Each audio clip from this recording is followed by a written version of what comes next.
Olá pessoal, estamos de volta com o nosso curso de Web Services e, conforme combinado, vamos fazer aqui uma compilação das diferenças entre as versões SOAP 1.1 e 1.2, comparando com o que nós temos no tutorial do W3 Schools.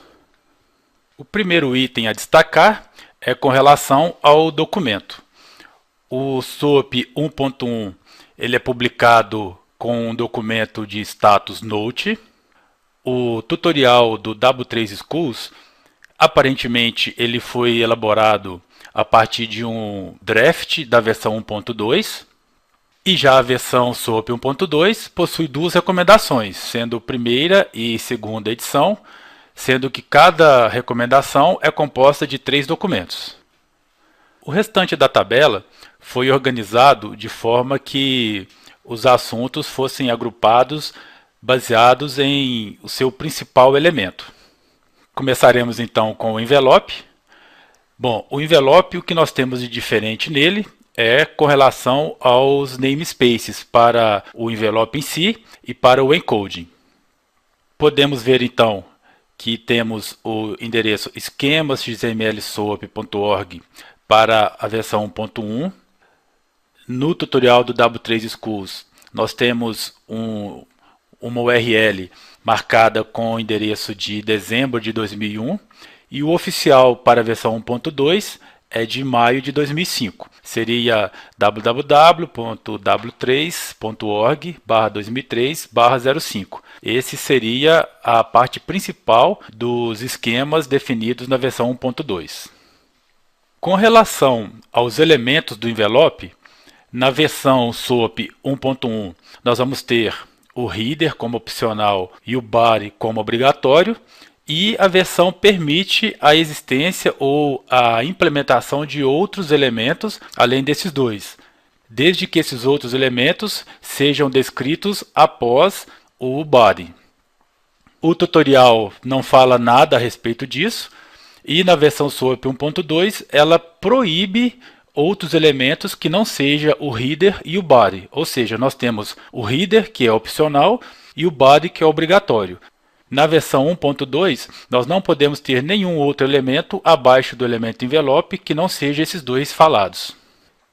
Quanto ao atributo encoding, nós vamos ter que na versão SOAP 1.1 ele pode aparecer em qualquer elemento da mensagem SOAP e não tem um valor default definido para ele.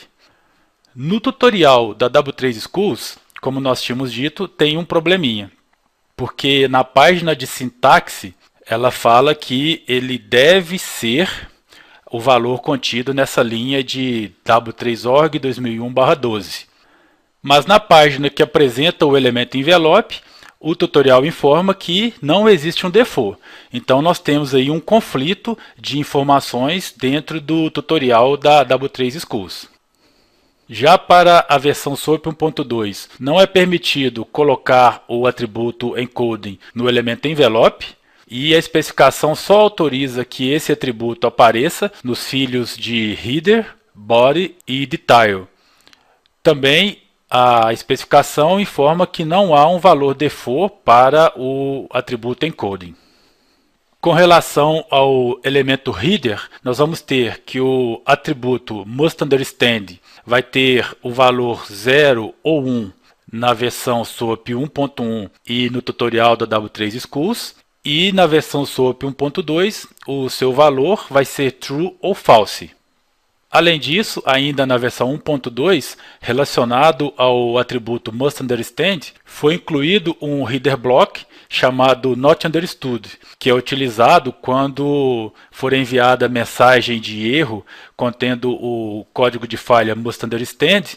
Então, nesses casos, o cabeçalho vai ter um bloco de cabeçalho com o elemento NotUnderstood.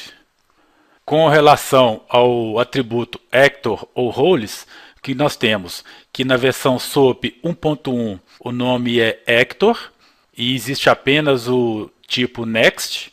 O tutorial não faz menção a respeito desse atributo, e na versão 1.2 o nome passa a ser roles, e além do next nós vamos ter o tipo known e o tipo ultimate receiver.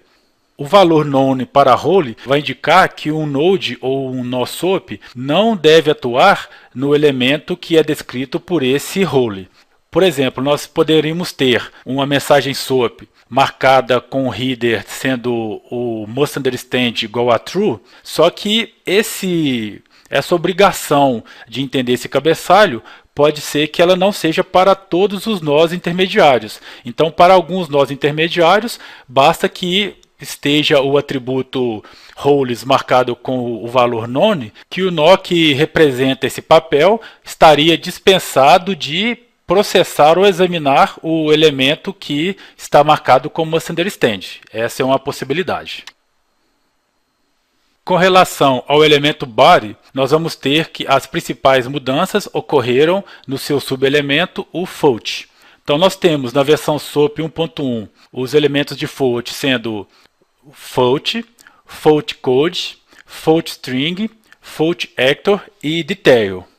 Lembrando aqui que no caso da versão 1.1, o elemento float precisa ter o mesmo namespace marcado no envelope.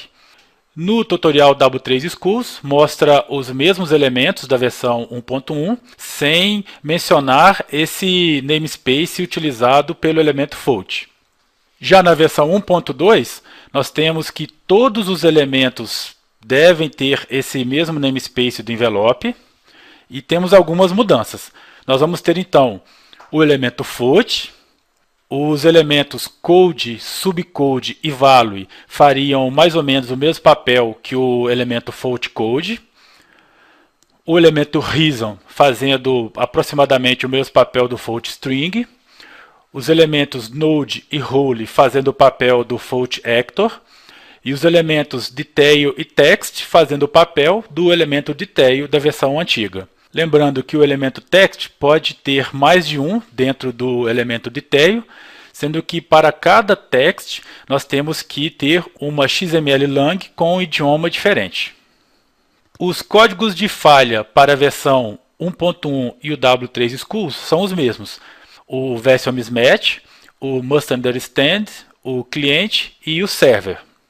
Já na versão 1.2 nós vamos ter o version mismatch, o must understand, o sender, o receiver, sendo que o sender e o receive têm a mesma função do cliente e do server, e o novo que é o data encode unknown, que vai trazer informações de erro a respeito de falhas no entendimento de caracteres de codificação. Quanto ao binding, nós vamos ter a seguinte situação. O valor de content type para a versão 1.1 é text/xml. Para o tutorial W3 Schools e para o SOAP 1.2 é o application/SOAP mais XML. Com relação ao action baseado em mensagens do tipo SOAP request, a versão 1.1 coloca que quando ocorrer a situação de um cliente enviar uma mensagem SOAP contendo uma solicitação, ou seja, uma SOAP request, o uso do cabeçalho HTTP SOAP action é obrigatório. O tutorial não menciona nada a respeito. E no caso da versão 1.2, o uso da indicação de que na mensagem existe uma requisição é opcional. E além disso, não é mais utilizado o cabeçalho HTTP SOAP action. O que vai ser utilizado é um parâmetro opcional do MediaType application/SOAP mais XML, o parâmetro action. E por fim, com relação ao HTTP binding, nós temos então que na versão SOAP 1.1 e no tutorial da W3 Schools vai ser definido o procedimento de ligação utilizando o método HTTP POST. Esse método vai indicar que o padrão de mensagem utilizado é do tipo Request Response. Já para a versão SOAP 1.2, a especificação descreve tanto os procedimentos para a ligação utilizando o método HTTP POST quanto o método HTTP GET. Lembrando que o POST, padrão de troca de mensagem, é Request Response, e no HTTP GET, o padrão de troca de mensagem é do tipo Response. Bom, feitas as comparações, vamos para as questões relacionadas ao SOAP. Essa primeira é da Carlos Chagas, de 2010. SOAP é 1. Um protocolo de comunicação leve destinado à troca de informações estruturadas em um ambiente distribuído. Correto. É uma definição certa para SOAP. 2. Dependente de plataforma e linguagem de programação. Errado. SOAP não é dependente de plataforma e linguagem. Ele é independente. 3. Baseado em XHML. Também errado. SOAP é baseado em XML. E 4. Uma recomendação W3C. Também correta. Vamos ter como resposta, então, a letra C. Próxima questão. Também da Carlos Chagas, de 2008. A identificação do documento XML como uma mensagem SOAP está contida no elemento da estrutura SOAP denominado envelope. Lembrando aqui que a versão SOAP 1.2 vai possuir mais de uma URI para o namespace do esquema SOAP, que marca o envelope, sendo que a oficial é a que tem no seu endereço o 2003/05, como nós podemos ver nessas imagens. O problema com relação ao namespace é que quase todos os drafts que foram publicados da versão 1.2 possuem uma URI mostrando o seu esquema, e normalmente é baseado na data da sua publicação. Só que nós devemos lembrar que para a versão SOAP 1.2, a URI oficial é a descrita na sua recomendação, que possui na sua linha de URL o valor 2003/05. E, além disso, um dos problemas em se utilizar uma URL para o envelope que não seja oficial é o risco de pegar a de um draft que ainda não implementava, por exemplo, os novos elementos para Fold, ou que permitia que dentro do elemento envelope existisse outros elementos que não fosse o body e o header. Próxima questão. Essa é da Sesgran Rio, de 2006. Sobre os serviços web, são feitas as seguintes afirmativas. 1. O SOAP pode ser transportado por protocolos como HTTP, SMTP e JMS. Com relação a HTTP e SMTP, está tranquilo. A especificação do SOAP 1.2 vai descrever uma ligação utilizando HTTP. E, além disso, a cartilha, que é a parte 0, vai citar um note que mostra a possibilidade de fazer ligação de SOAP utilizando o SMTP. Só que, como o SOAP não é dependente de tecnologia, outros métodos de ligação podem ser usados. Então, vamos analisar o caso do JMS. O JMS, ou Java Message Service, é um middleware que atua como um mecanismo para receber, armazenar e enviar mensagens. Com esse mecanismo, nós podemos ter uma aplicação cliente enviando uma mensagem SOAP, que seria colocada em uma fila, e depois uma aplicação servidora vai ler essa mensagem SOAP, que está na fila, processa essa mensagem e depois responde de forma similar, ou seja, colocando essa resposta na fila do JMS para que uma aplicação cliente possa então consumi-la. Dessa forma, nós podemos perceber que o JMS pode sim empacotar ou transportar mensagens SOAP. O que nós poderíamos ter de problema é com relação ao termo protocolo, porque o JMS ele é uma API, ele não é um protocolo, mas a banca não levou isso em consideração e considerou essa afirmativa como certa. Afirmativa 2, uma mensagem SOAP permite encapsular chamadas RPC. Afirmativa correta, chamadas RPC ou chamadas de procedimento remoto podem perfeitamente estar contidas dentro de uma mensagem SOAP, ou seja, nós podemos ter elementos dentro do body que representam chamadas de procedimentos remotos. Afirmativa 3, uma mensagem SOAP é um documento XML que pode conter 3 partes, o envelope, o cabeçalho e o corpo. Também correta, e temos aqui os principais elementos dentro de uma mensagem SOAP, que seria o envelope, definindo a mensagem SOAP propriamente dita, e os seus 2 subelementos, que seria o cabeçalho como opcional e o body como obrigatório. Como todas as três afirmativas estão corretas, o nosso gabarito é a letra E. Próxima questão. Essa é do CESP de 2013. Acerca do SOAP e Web Services, julgue os itens subsequentes.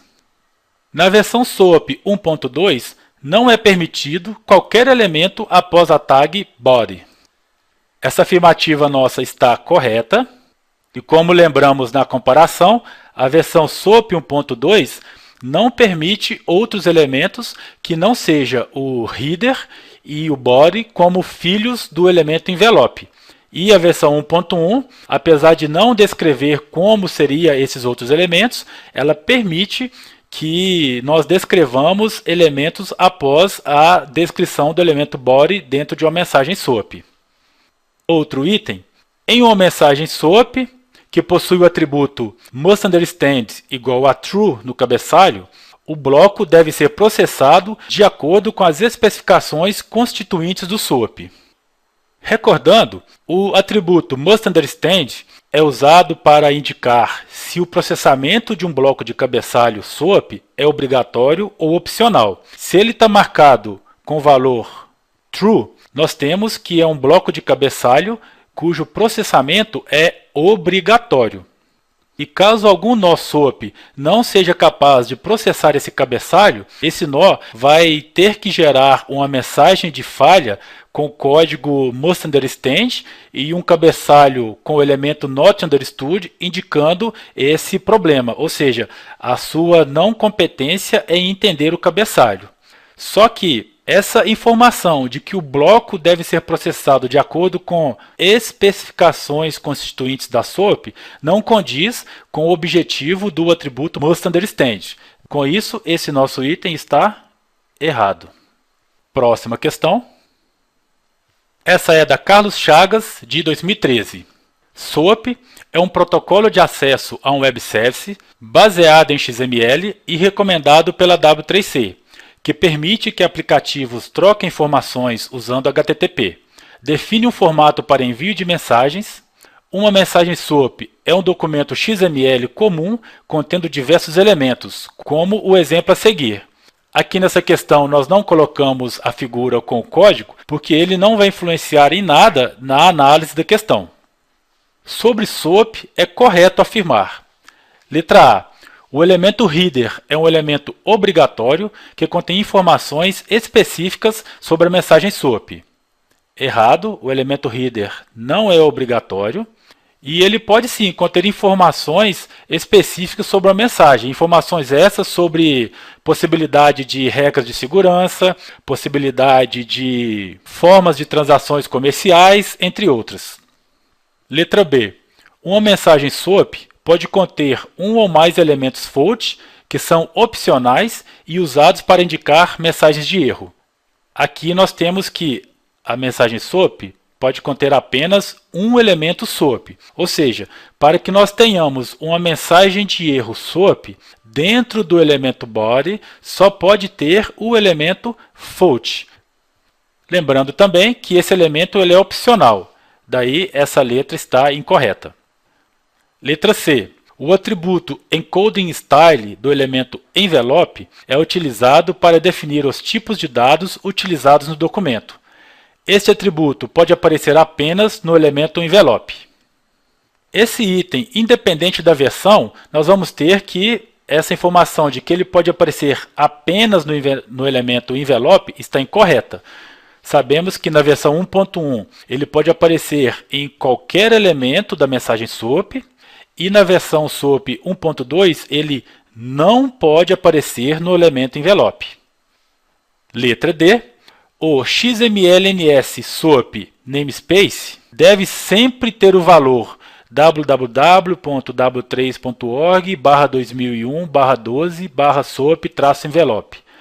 Se um namespace diferente for usado, o aplicativo gera um erro e descarta a mensagem.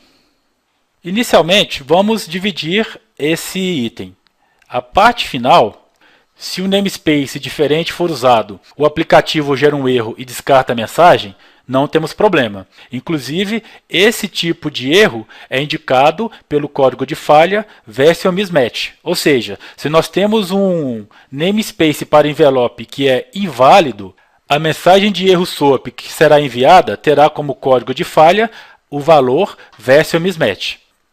O problema que nós temos aqui é no primeiro período, porque a banca utilizou da literalidade do tutorial, onde realmente nós temos o termo dev para o endereço contido em dezembro de 2001. Só que isso, como nós vimos, é um draft para a versão 1.2. Nós sabemos também que para a versão SOAP 1.1 não é esse o namespace. E para o padrão oficial da versão 1.2, o namespace é de maio de 2003. O problema aqui, como nós dissemos, é que a banca foi literal ao utilizar as informações que estão no tutorial W3C. E com isso deu esse item como certo, independente de caso tenha ocorrido algum recurso. Letra E. Se houver um elemento fault na mensagem, ele deve aparecer obrigatoriamente como um elemento filho do elemento header. O elemento fault, lembrando que é um elemento opcional. Se nós formos utilizar a mensagem SOAP para enviar uma falha, para enviar uma mensagem de falha, esse elemento fault deve ser o único elemento filho do elemento body. Então, apesar dos problemas que nós dissemos, o gabarito dessa questão ficou a letra D. Próxima questão. Essa também é da Carlos Chagas, de 2013. Segundo o texto, que nós não colocamos aqui por desnecessidade, a troca de mensagens entre a aplicação e o web service utiliza o protocolo SOAP. Uma mensagem SOAP é um documento XML que pode conter diversos elementos. Sobre esses elementos, é correto afirmar. Letra A. Se um elemento fault está presente na mensagem, ele deve aparecer como elemento filho do elemento header. Errado, como nós vimos, é do elemento body. Letra B. Se o elemento header estiver presente na mensagem SOAP, ele deve ser o primeiro elemento filho do elemento SOAP. Aqui também nós temos que está errado, porque ele deve ser o primeiro elemento filho do elemento envelope. Letra C. O elemento fault é obrigatório e é usado para recuperar mensagens de erro e informações de status resultantes do envio da mensagem. O erro aqui é que o elemento fault é opcional. Letra D. O elemento SOAP é o elemento raiz de uma mensagem e define que o documento XML é uma mensagem SOAP. Igualmente errado, o elemento que faz tudo isso é o envelope.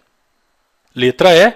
Um elemento fault não pode aparecer mais que uma vez em uma mensagem SOAP. Essa é a nossa resposta, ou seja, o nosso gabarito é a letra E. E lembrando que o elemento fault, quando nós estivermos indicando que dentro da mensagem SOAP há uma mensagem de falha, só pode haver ele como filho do elemento body. Mas na versão 1.2, é aberta uma exceção de que o elemento fault pode ser utilizado como subelementos de algum elemento de body ou como subelemento de detail ou dentro de algum elemento de header, mas nesses casos eles não vai ter a mesma semântica do que uma mensagem de erro SOAP. Então voltamos a repetir. Quando estamos falando de mensagem SOAP contendo informações de erro, o elemento fault só pode existir apenas uma vez e dentro do elemento body. Próxima questão. Essa é do CESP de 2010. Considere que o líder tenha solicitado a um programador do projeto que comentasse o seguinte trecho de código. Aqui nós temos um trecho inicial de uma mensagem HTTP, utilizando o método POST. Vamos ao item. O comentário do programador teria sido correto se ele dissesse que esse código é provavelmente o esqueleto de um pedido HTTP que foi invocado sobre o servidor HTTP de endereço www.full.com, embasado no modelo de comunicação SOAP, que apenas o cabeçalho do pedido está sendo apresentado e que o pedido completo deve possuir em seu corpo um documento XML com 1234 bytes de tamanho. Analisando o código, então, como nós dissemos, nós temos aqui que é um método POST do protocolo HTTP na versão 1.1. Realmente o servidor é o full.com. O content type no valor text/xml, como nós sabemos, indica uma mensagem SOAP na versão 1.1. Lembrando que para a versão 1.2 é o application/xml mais SOAP. Outra informação é o content length, no valor de 1234, que conforme acertadamente disse o item, ele representa o valor do conteúdo da mensagem. Então nós temos que o tamanho da mensagem é de 1234 bytes. Com isso, essa resposta está correta. E uma última consideração a ser feita é com relação ao cabeçalho descrito no código chamado de SOAP Method Name. Aparentemente, o CESP utilizou para essa questão do TCU um artigo que é chamado de Inside SOAP, que é de um autor chamado Don Box e foi publicado em fevereiro de 2010. Nesse artigo que ele apresenta esse cabeçalho HTTP com o nome SOAP Method Name, porque na realidade a especificação do SOAP HTTP Binding, ela coloca como cabeçalho para indicar uma SOAP Request o cabeçalho chamado SOAP Action na versão 1.1, que é um cabeçalho HTTP, e na versão SOAP 1.2 é um parâmetro do MediaType Application/XML mais SOAP, que vai indicar essa mesma função de que dentro daquela mensagem existe uma requisição HTTP. Isso não invalidou a questão, mas é bom que percebamos que o CESP não utilizou a nomenclatura correta da especificação SOAP padrão. E com isso nós encerramos a parte sobre SOAP do nosso curso. Na próxima aula nós vamos começar com o WSDL. Até lá!